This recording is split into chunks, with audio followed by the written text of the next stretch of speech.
Para conversar sobre esse assunto, a gente recebe hoje aqui no Papo Saúde a doutora Luciana Passos, que é coordenadora das redes de atenção primária e psicossocial. Seja bem-vinda, doutora Luciana. Obrigada pela chamada.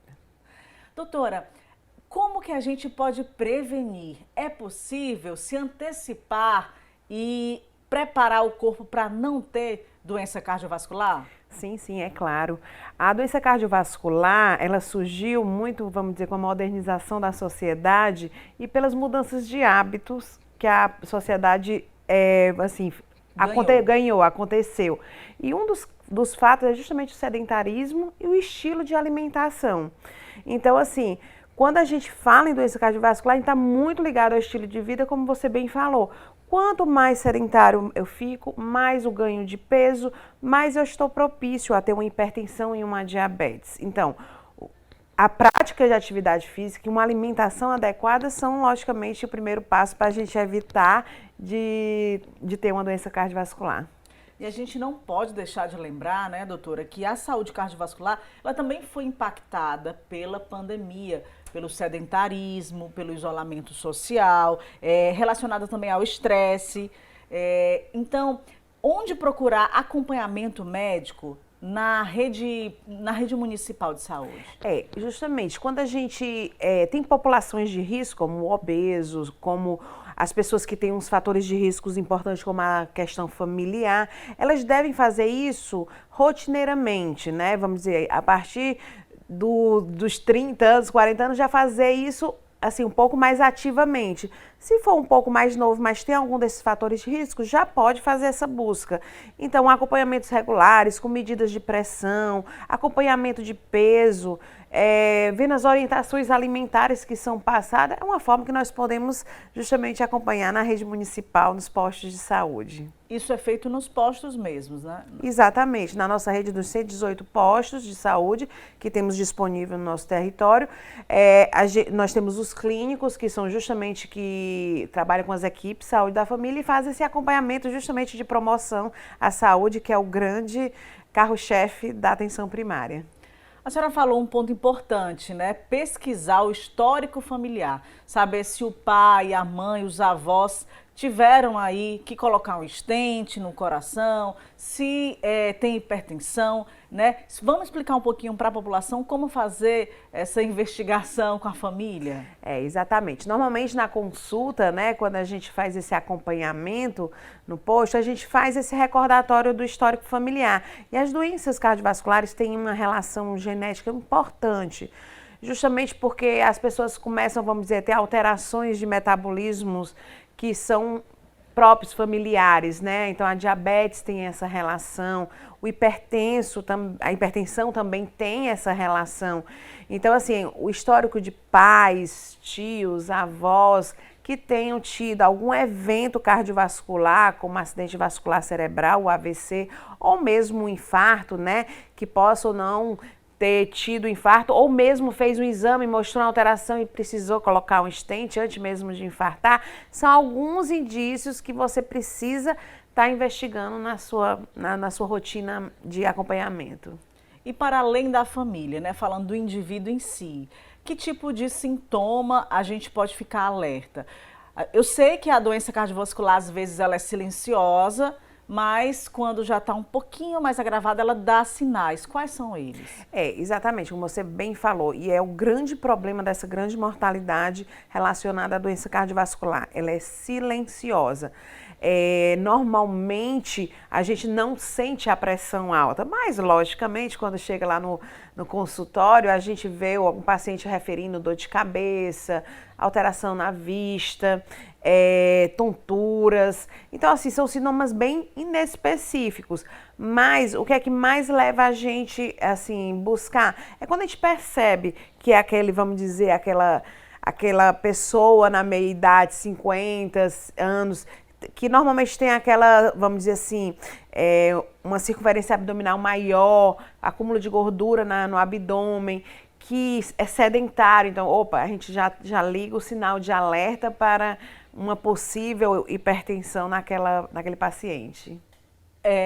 vícios como cigarro e álcool também contribuem bastante. Sim, sim. O cigarro, ele está relacionado com todas as doenças cardiovasculares.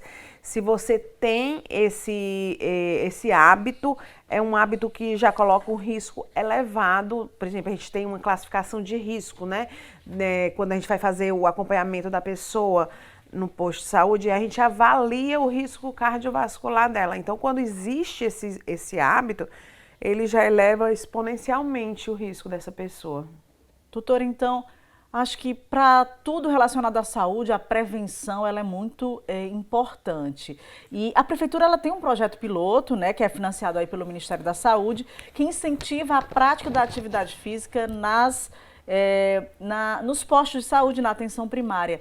Explica um pouquinho desse projeto, como é que pode ter acesso a ele. São em 7 postos, né? E tem 20 profissionais da educação física. Olha só que bacana. Exato, né? É uma proposta, né? A Política Nacional de Promoção à Saúde, ela visa justamente quebrar com esse ciclo da doença cardiovascular e justamente a prática de atividade física, não per si pelo contexto de perda de peso só, mas também pela questão de relação, relação social, mas também de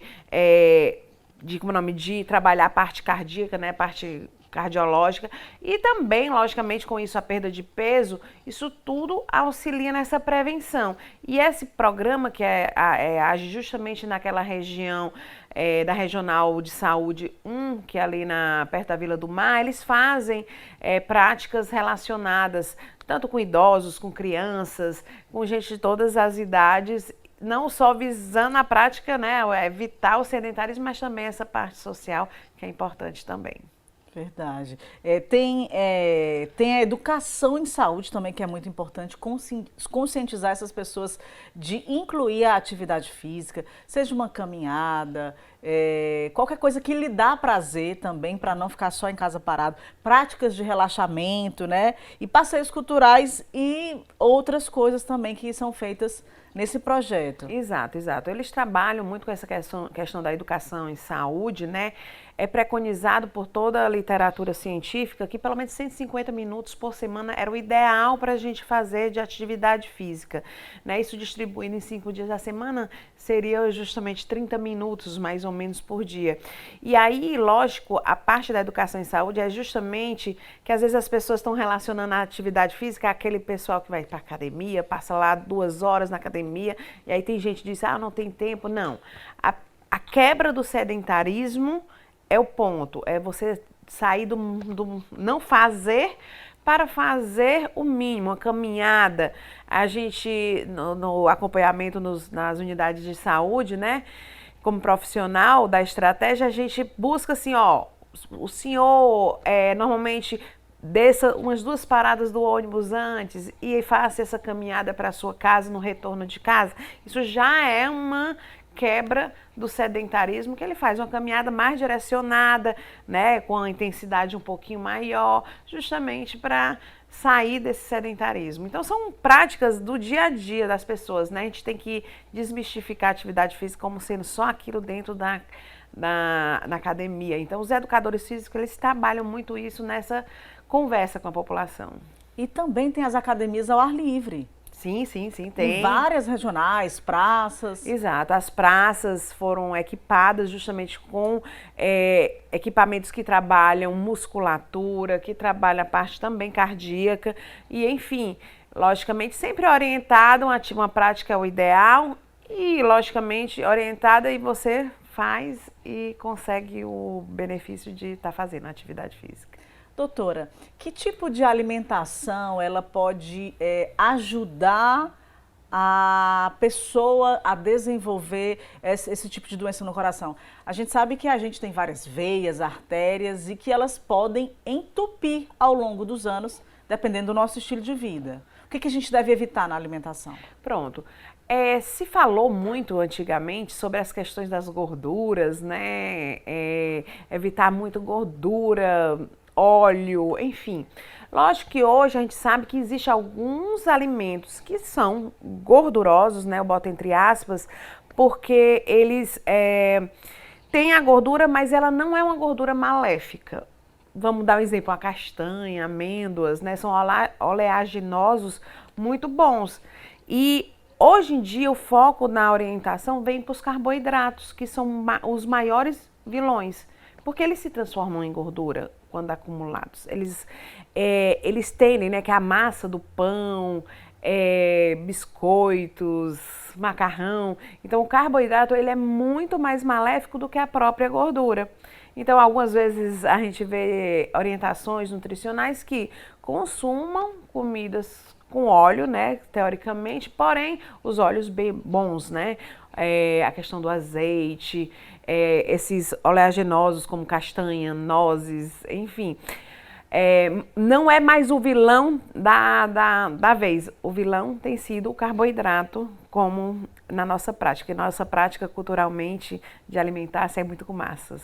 E que tipo de exames se costumam pedir para investigar essas doenças cardiovasculares? Um colesterol? Normalmente a gente, só o fato de você buscar, né, um posto de saúde, então um grupo como esse, onde você mede sua pressão, onde você avalia seu peso para sua altura, né, com IMC, quando você faz também medições, esse olhar já é um grande, vamos dizer, um grande passo nessa busca, vamos dizer assim, nessa aproximação, né, para a gente ver se realmente você tem.